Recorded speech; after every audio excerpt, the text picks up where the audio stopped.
आइए बच्चों, आज हम कक्षा 8 में नैतिक शिक्षा विषय के अंतर्गत पाठ 11 का अध्ययन करेंगे। पाठ का नाम है एक नया आरंभ। बच्चों, इस पाठ में यह बताया गया है कि यदि हम किसी के भटके हुए व्यक्ति को अपने प्यार दुलार और अपने ज्ञान के बदौलत उसको सही मार्ग पर वापस ला देते हैं तो सच्चे अर्थों में हम ही सच्चे मित्र हैं। या हमारे जीवन में जो भी कोई व्यक्ति हम भटक गए और हमें सही मार्ग पर ला देता है तो सही अर्थ में वही हमारा सच्चा मित्र होता है। इसी चीज को इस कहानी के माध्यम से बताया गया है। तो आइए हम पढ़ते हैं किताब की सहायता से एक नया आरंभ। एक नया आरंभ। बच्चों, देखेंगे इस पाठ को। हमारे जीवन में मित्रों की एक महत्वपूर्ण भूमिका होती है। हमारे जीवन में मित्रों की भूमिका बहुत ही महत्वपूर्ण होती है। हमारा सच्चा मित्र केवल वही होता है जो हमें अपने जीवन में गलतियां करने से रोके, और यदि हम कभी अपने मार्ग से भटक जाएं तो वह हमें सही राह दिखा सके। बच्चों, हमारा सच्चा मित्र वही होता है जो हमारे गलतियों को रोकता है, हमें गलत मार्ग पर जाने से बचाता है। आज का दिन केशव के लिए बहुत विशेष था, क्योंकि वह अपनी अर्धवार्षिक परीक्षा में कक्षा में प्रथम स्थान पर आया था। केशव के लिए आज का दिन बड़ा ही महत्वपूर्ण था, क्योंकि केशव अपने परीक्षा में प्रथम स्थान आया था। वह केवल पढ़ने लिखने में ही होशियार नहीं था, बल्कि वह एक बुद्धिमान, समझदार और जिम्मेदार लड़का था। इसीलिए विद्यालय में अध्यापक तथा छात्र सभी उसे पसंद करते थे।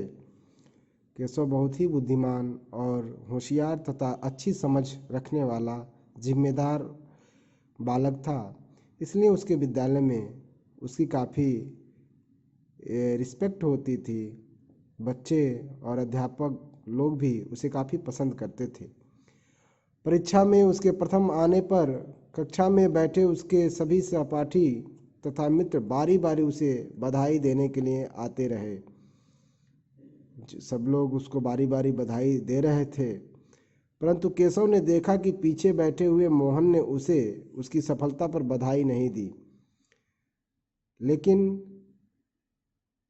उसी के पास पीछे बैठा हुआ मोहन केशव को बधाई नहीं दिया। ये बात केशव देखता है। विद्यालय में मोहन को सभी एक बदतमीज और बुरे लड़के के रूप में जानते थे। मोहन का चरित्र अच्छा नहीं था, ऐसा विद्यालय के बच्चों में भाव था। जब केशव ने देखा कि मोहन उसे बधाई देने नहीं आया तो वह स्वयं उठकर उसके पास चला गया और बोला, मोहन, लगता है मेरे परीक्षा में प्रथम आने पर तुम्हें खुशी नहीं हुई। केशव जब देखता है कि मोहन अन्य बच्चों की तरह आकर के मुझे बधाई नहीं दे रहा है, तो केशव स्वयं मोहन के पास जाता है और कहता है कि मोहन, लगता है कि मैं परीक्षा में प्रथम आया हूँ, इस बात की तुम्हें खुशी नहीं है। उसकी बात सुनकर मोहन ने रुखाई से उत्तर देते हुए कहा। जैसे ही केशव की बात सुना, मोहन थोड़ा बेरुखी भाव से केशव को जवाब देते हुए कहता है, केशव, अपने प्रथम आने पर तुम मेरे सामने मत इतराओ। कहता है कि तुम प्रथम आए हो इसलिए तुम इतराओ नहीं। मैं तुमसे बात नहीं करना चाहता, इसलिए तुम यहाँ से चले जाओ। केशव को बोलता है कि मैं तुमसे बात नहीं करना चाहता हूँ, तुम यहाँ से चले जाओ। यह कहकर वह खुद ही वहाँ से चला गया। इतना कहने के बाद मोहन वहाँ से उठ कर के स्वयं चला जाता है। मोहन का ऐसा व्यवहार देखकर केशव को बहुत हैरानी हुई, और उसके इस व्यवहार का कारण जानने के लिए केशव अपने मित्र पंकज के पास गया। मोहन का इस तरह का व्यवहार देखकर केशव को बड़ी हैरानी हुई, और मोहन ऐसा व्यवहार क्यों किया यह जानने के लिए वह अपने मित्र पंकज के पास गया। केशव की जिज्ञासा देखकर पंकज ने उसे समझाते हुए कहा, छोड़ो यार, मोहन तो ऐसा ही बदतमीज है, पता नहीं वह सबके साथ इतना बुरा बर्ताव क्यों करता है। उसका मित्र पंकज तवज्जो नहीं देता है और कहता है कि ऐसे लड़के की बात तुम मत करो, पता नहीं क्यों इस तरह से बदतमीजी भरा बात वह सबके साथ करता है। एक बार उसे कक्षा में चोरी करते हुए रंगे हाथ पकड़ा गया था और प्रिंसिपल साहब ने प्रार्थना के समय पूरे विद्यालय के सामने उसका अपमान किया था। एक बार उसको कक्षा में चोरी करते हुए रंगे हाथ पकड़ लिया गया था और विद्यालय के प्रधानाचार्य महोदय ने उसका बड़ा अपमान किया था। उसके बाद से उसने कक्षा में सब बच्चों से बात करना बंद कर दिया और पहले से भी अधिक बदतमीज हो गया। और उसी घटना के बाद से यह मोहन अन्य बच्चों से बात करना कम कर दिया था और पहले से ही उसके स्वभाव में ज़्यादा बदलाव हो गया। लेकिन अगर उसे कोई ज़रूरत हो तो वह दूसरों से अवश्य बात करता है, लेकिन यदि कोई आवश्यकता उसको होती है तब वह दूसरों से बात करता है। उसकी बदतमीजियों के कारण उसे विद्यालय का कोई शिक्षक पसंद नहीं करता और उसके बदतमीजी के कारण ही विद्यालय के शिक्षक उसे पसंद नहीं करते। सबका मानना है कि वह एक बुरा और गैर जिम्मेदार लड़का है। सारे लोग उसे बुरा और गैर जिम्मेदार लड़का समझते थे। पंकज की बात सुनकर केशव बोला, ओह, अब मुझे उसके रूखे बर्ताव का कारण समझ में आया। केशव कहता कि अब उसके इस रूखे बर्ताव करने का कारण मुझे समझ में आ गया। इसके बाद केशव पूरा दिन मोहन के बारे में ही सोचता रहा और इस निष्कर्ष पर पहुंचा कि विद्यालय में सबके सामने अपमानित होने के कारण मोहन चिड़चिड़ा और बदतमीज हो गया है। अगर उसे कोई जिम्मेदारी भरा काम दिया जाए और उस पर विश्वास किया जाए तो वह भी बदल सकता है और एक अच्छा इंसान बन सकता है। बच्चों, कभी कभी इस तरह की समस्याएं बच्चों के सामने आती है कि समाज में अपमानित होने के बाद कुछ लोग ज़्यादा अनमने ढंग से व्यवहार करने लगते हैं और धीरे धीरे वो कुंठित हो जाते हैं। इसीलिए हमारा ये प्रयास होना चाहिए कि ऐसे लोगों को इस तरह की समस्याओं से बाहर निकाला जाए। आगे देखेंगे। कक्षा में प्रथम आने के बाद केशव को अध्यापक ने कक्षा का मॉनिटर बना दिया। जब केशव प्रथम स्थान लाया उसके बाद से कक्षा का मॉनिटर केशव को बना दिया गया। उसके अच्छे व्यवहार के कारण कक्षा के सभी बच्चे उसकी बात मानते थे। केशव अच्छा व्यवहार करता था सबसे, इसलिए सारे बच्चे उसकी बात मानते थे। परंतु मोहन हमेशा उसकी बातें मानने से इनकार कर देता था। लेकिन एक मोहन ही एक ऐसा था जो वह उसकी बात नहीं मानता था। वह और उसके कुछ मित्र मिलकर कक्षा में शोर मचाते रहते। मोहन और उसके कुछ मित्र मिलकर बराबर कक्षा में शोर मचाते रहते। एक दिन मोहन और उसके मित्र अध्यापक के आने से पहले कक्षा में शोर कर रहे थे। बच्चों, एक दिन की घटना है कि कक्षा में अध्यापक के आने से पहले मोहन और उसके कुछ मित्र कक्षा में बहुत शोर गुल कर रहे थे, आवाज़ कर रहे थे। केशव के समझाने पर भी उन्होंने शोर मचाना बंद नहीं किया। केशव ने लाख समझाया, लेकिन उसके बाद भी उन लोगों ने शोर मचाना बंद नहीं किया। तभी कक्षा में अध्यापक आए और शोर सुनकर केशव को डांटते हुए बोले, अगर तुम्हारे रहते हुए कक्षा में इतना शोर हो रहा है तो तुम्हारे मॉनिटर बनने का क्या फ़ायदा? क्या तुम अपनी कक्षा के बच्चों को भी चुप नहीं करा सकते? अध्यापक ने केशव को डांटते हुए बोला। अध्यापक की डांट सुनकर भी केशव चुपचाप खड़ा रहा, लेकिन केशव कुछ बोला नहीं और अध्यापक की डांट चुपचाप सुन लिया। परंतु उसने अध्यापक से मोहन और उसके साथियों की शिकायत नहीं की, क्योंकि वह मोहन को सुधारना चाहता था। केशव को यह बात मालूम था कि यदि हम अभी मोहन और उसके साथियों की शिकायत अध्यापक से करेंगे तो निश्चित रूप से मोहन को डांट पड़ेगी और मोहन सुधरने के बजाय वह और चिड़चिड़ा और गलत व्यवहार करने वाला हो जाएगा। इसीलिए मोहन को केशव सुधारना ही चाहता था। इसलिए इस बात को केशव ने दबा लिया। इस घटना के कुछ दिनों बाद केशव के विद्यालय में वार्षिकोत्सव की तैयारी शुरू हो गई। इस उत्सव में कई कार्यक्रम होने थे। इस विद्यालय के कार्यक्रम में और भी कई कार्यक्रम होने थे, जिसके लिए अध्यापकों ने सभी कक्षाओं के बच्चों को चुना। और इतने बड़े आयोजन को कराने के लिए कक्षाओं से बच्चों को चुना गया। वार्षिकोत्सव में महाराणा प्रताप पर एक नाटक भी खेला जाना था। उसमें एक नाटक का भी आयोजन था। केशव के कहने पर उस नाटक में मोहन को भी एक महत्वपूर्ण चरित्र की भूमिका दी गई। केशव ने बड़ा रिक्वेस्ट किया। उसके बाद मोहन को भी उसमें जगह दी गई उस नाटक में। जब मोहन को पता चला कि उसे वह भूमिका केशव के कारण मिली है, तो उसने आभार भरे नेत्रों से केशव की ओर देखा।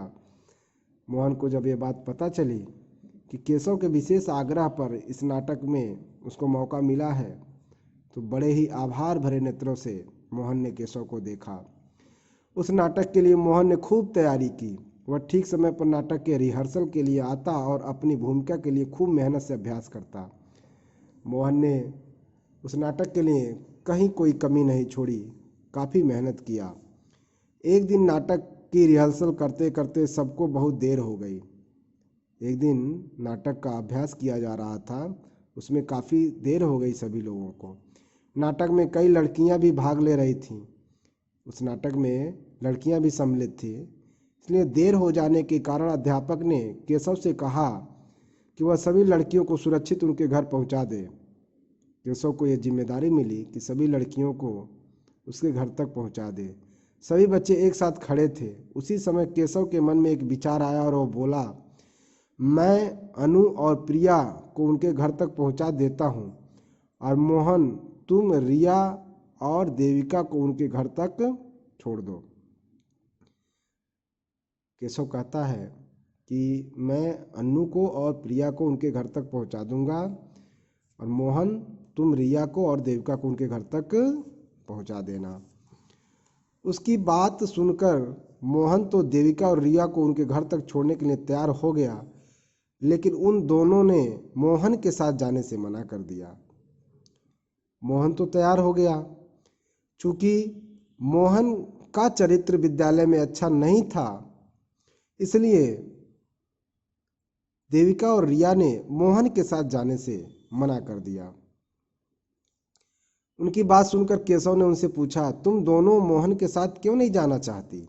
केशव कहता है कि तुम लोग मोहन के साथ क्यों नहीं जाना चाहते हो? वे दोनों एक साथ बोली, मोहन अच्छा और जिम्मेदार नहीं है। हमें उस पर विश्वास नहीं है कि वह हमें सही सलामत घर तक पहुंचा देगा।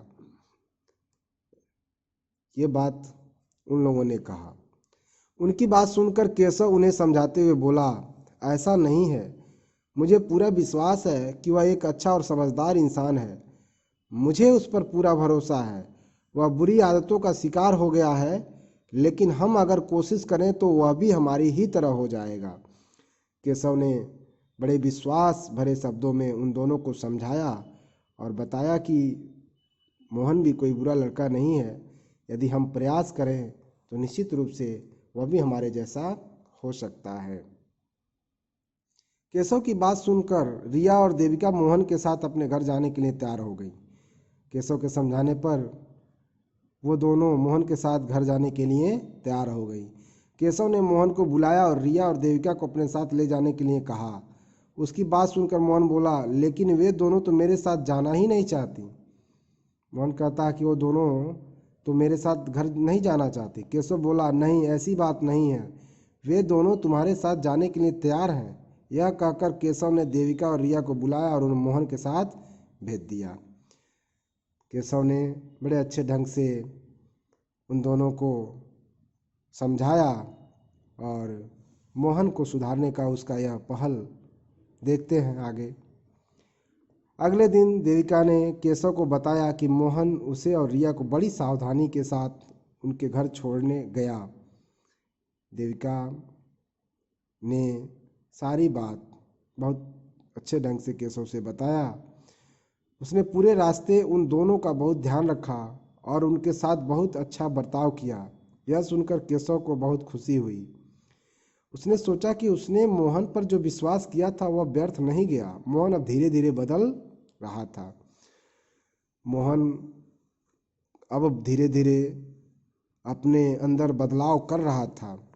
वार्षिकोत्सव की समाप्ति पर सबने मोहन और केशव के नाटक महाराणा प्रताप की बहुत प्रशंसा की। इन लोगों का जो नाटक था महाराणा प्रताप वो बहुत अच्छा रहा। इन लोगों ने अच्छा कलाकारी दिखाया उसमें, इसलिए बड़ी प्रशंसा हुई इनकी। सबने मोहन की अदाकारी की सराहना करते हुए नाटक की सफलता का श्रेय उसे ही दिया और यह नाटक इतना सफल हुआ उसका सारा श्रेय मोहन को गया। उसके श्रेष्ठ अभिनय के लिए उसे पुरस्कृत भी किया गया। इतना अच्छा अभिनय किया मोहन ने कि उसके लिए उसको पुरस्कार से सम्मानित किया गया। सबके सामने पुरस्कार पाकर मोहन बहुत खुश था और उसे गर्व हो रहा था। मोहन भी अब काफ़ी खुश नज़र आ रहा था। वह अच्छी तरह जानता था कि उसकी सफलता के पीछे केशव का ही हाथ है। इसके लिए वह केशव का बहुत आभारी था और उसे अपना आभार व्यक्त करना चाहता था। धीरे धीरे मोहन यह बात समझ चुका था कि मैं आज जो कुछ हूँ, मेरी जो सफलता है, आज मैं यहाँ तक जो पहुँचा हूँ वह सब केशव की बदौलत है। इसलिए वो केशव को आभार व्यक्त करना चाह रहा था, लेकिन उसे समझ नहीं आ रहा था कि वह किस तरह केशव को धन्यवाद कहे, क्योंकि वह अब भी किसी से बात नहीं करता था, लेकिन वह सच में बदलने लगा था। मोहन वास्तव में अब भी किसी से वह बात नहीं करता था, लेकिन अंदर से वह बदल रहा था और वह सोच रहा था कि मैं किस तरीके से केशव का आभार व्यक्त करूं। उधर केशव भी जानता था कि मोहन को पूरी तरह सुधरने में अभी थोड़ा समय और लगेगा और जब तक मोहन पूरी तरह सुधर नहीं जाता वह उसका हौसला बढ़ाता रहेगा। केशव जानता था कि अभी मोहन को थोड़ा और सुधरने में वक्त लगेगा, इसलिए निरंतर वह मोहन का हौसला बढ़ाता रहा। एक बार विद्यालय की ओर से केशव और मोहन की कक्षा को पिकनिक में भेजने का कार्यक्रम बनाया गया। इस पिकनिक के लिए सभी विद्यार्थियों को शुल्क जमा कराना था। अध्यापक ने रुपए इकट्ठे करने की जिम्मेदारी केशव को सौंपते हुए कहा, केशव, यह तुम्हारी जिम्मेदारी है कि तुम सब बच्चों के रुपए ठीक तरह से गिनकर अपने पास जमा कर लो और बाद में पूरे हिसाब के साथ वह रुपये मेरे पास जमा कर दो। विद्यालय की तरफ से एक बार पिकनिक का कार्यक्रम लगा जिसमें केशव को शुल्क जमा करने की बात टीचर ने कही और ये जिम्मेदारी दी। साथ में मोहन को भी पैसे जुटाने की जिम्मेदारी दी गई। अध्यापक की बात सुनकर केशव बोला, सर, मैं यह काम तो कर सकता हूँ, पर मैं चाहता हूँ कि रुपए इकट्ठे करने की जिम्मेदारी मोहन को सौंपी जाए। केशव ने मोहन का हौसला बढ़ाने के लिए टीचर से अपनी बात कहा कि मैं चाहता हूँ कि पैसा इकट्ठा करने का काम सिर्फ मोहन को दिया जाए। उसकी बात सुनकर अध्यापक के साथ साथ कक्षा के सभी विद्यार्थी भी हैरान रह गए, क्योंकि सभी मोहन को एक चोर के रूप में ही जानते थे। क्योंकि एक बार मोहन चोरी करते हुए विद्यालय में कक्षा में चोरी करते हुए पकड़ा गया था, जिसके कारण उसकी छवि खराब हो गई थी। उनके हाव भाव देखकर केशव बोला, सर, आप चिंता न करें, मुझे मोहन पर पूरा विश्वास है कि वह यह काम पूरी ईमानदारी से करेगा। केशव मोहन का हौसला बढ़ाया, मोहन की तारीफदारी की और कहा कि मुझे पूरा विश्वास है कि मोहन यह काम अच्छे से करेगा। केशव के दृढ़ विश्वास को देखकर अध्यापक ने मोहन को बुलाया और उसे रुपए इकट्ठे करने के लिए कहा। अध्यापक ने मोहन को बुलाया और कहा कि आपको पिकनिक के लिए पैसे इकट्ठे करने हैं। सभी विद्यार्थी भी मोहन के पास रुपए जमा करने के लिए इस शर्त पर तैयार हो गए कि रुपयों की जिम्मेदारी केशव पर है और वे उस पर भरोसा करके मोहन के पास रुपए जमा करा रहे हैं। सारे बच्चे केशव के ऊपर जिम्मेदारी देकर कहा कि हमारे पैसे की सारी जिम्मेदारी केशव की होगी और इस शर्त पर वह मोहन के पास सारे रुपए जमा कराए। इसके बाद सभी विद्यार्थियों ने मोहन के पास अपने रुपए जमा करा दिए। रुपए जमा करने की जिम्मेदारी पाकर और खुद पर सबका विश्वास देखकर मोहन को बड़ी हैरानी हुई और उसकी आंखों में आंसू आ गए। इतनी बड़ी जिम्मेदारी पाकर मोहन की आंखों में आंसू आ गया, क्योंकि अब उसे लग रहा था कि कक्षा के बच्चे, अध्यापक सारे अब उसके ऊपर भरोसा करने लगे थे। यह सब जान करके उसके आंखों में आंसू आ गया। वह जानता था कि सबका यह भरोसा उस पर इसलिए है क्योंकि केशव उस पर विश्वास करता है, लेकिन साथ में यह भी बात जानता था कि केशव के कारण ही सारे लोग हम पर विश्वास कर रहे हैं। उसने अपनी कक्षा के सभी बच्चों के रुपए इकट्ठे कर लिए और अध्यापक के पास जमा करा आया, और फिर मोहन अपनी कक्षा के बच्चों का सारा पैसा इकट्ठा किया और टीचर के पास जमा कर दिया। जब वह कक्षा में घुसा तो उसने देखा कि केशव अपने मित्रों के साथ खड़ा है। कक्षा में घुसते ही देखा कि केशव अपने मित्रों के साथ खड़ा है। केशव को देखते ही मोहन खुद को रोक न सका और भाग कर केशव के गले से लिपट कर रोने लगा। केशव ने उसे चुप कराते हुए कहा, सब ठीक है, तुम रो मत। मोहन को अपने पूर्व में किए गए कार्यों पर पछतावा हो रहा था और केशव द्वारा किए गए सहयोग को देख करके वह बहुत भावुक हो गया और केशव से जाके लिपट कर रोने लगा। लेकिन केशव ने भी उसे समझाते हुए कहा कि तुम रो मत, सब ठीक हो जाएगा। मोहन चुप होते हुए बोला, मुझे पता है केशव कि आज सब मेरे साथ इतना अच्छा बर्ताव केवल तुम्हारे ही कारण कर रहे हैं। यह सुनकर केशव बोला, तुमने अपनी सभी जिम्मेदारियों को बखूबी निभाया है, इसलिए तुम पर सब विश्वास करते हैं। केशव ने कहा कि ऐसी बात नहीं है कि मेरे कारण तुम्हारे साथ अच्छा व्यवहार हो रहा है, बल्कि तुमने अपने सभी जिम्मेदारियों को भली भांति निभाया है, अच्छे ढंग से निभाया, इसीलिए तुम पर सब लोग विश्वास करते हैं। यह तो तुम्हारी एक नई शुरुआत है। मोहन बोला, नहीं, मैं आज जो भी कर रहा हूँ वह सब तुम्हारे विश्वास के कारण है। जब मुझ पर कोई विश्वास नहीं करता था और सब मेरी उपेक्षा करते थे, तब तुमने मुझ पर अपना विश्वास जताया। मोहन ने केशव के प्रति आभार व्यक्त किया और बताया कि जब कोई मेरे ऊपर विश्वास नहीं करता था, उस समय तुमने मुझ पर विश्वास करके जो मुझे सही मार्ग पर लाए हो, इसके लिए तुम्हें आभार प्रकट करता हूँ। मोहन की बात सुनकर केशव बोला, मैं तुम पर विश्वास क्यों नहीं करता? तुम तो मेरे मित्र हो ना, और एक मित्र का फर्ज है कि अगर उसका दूसरा मित्र भटक गया हो तो उसे प्यार और विश्वास से सही रास्ते पर वापस लेकर आए। यह एक दोस्त का फर्ज होता है, उसका कर्तव्य होता है। यदि उसका दूसरा कोई मित्र गलत रास्ते पर चला गया हो, भटक गया हो, तो उसे अपने प्यार, अपने दुलार से उसको सही मार्ग पर लाना चाहिए। यह कहकर केशव ने मोहन को अपने गले से लगा लिया। इस तरह से यह पाठ समाप्त हुआ। तो बच्चों, आइए देखते हैं कि यह पाठ हमें क्या सिखाता है। बच्चों, जो व्यक्ति मार्ग से भटके हुए इंसान को अपने प्यार और विश्वास से पुनः सही मार्ग पर ला सके, वही वास्तव में सच्चा मित्र होता है। बच्चों, इस पाठ से हमने यही सीखा कि जो ही व्यक्ति हमें सही मार्ग पर ले जाने का कार्य करता है, वही हमारा सच्चे अर्थों में मित्र होता है।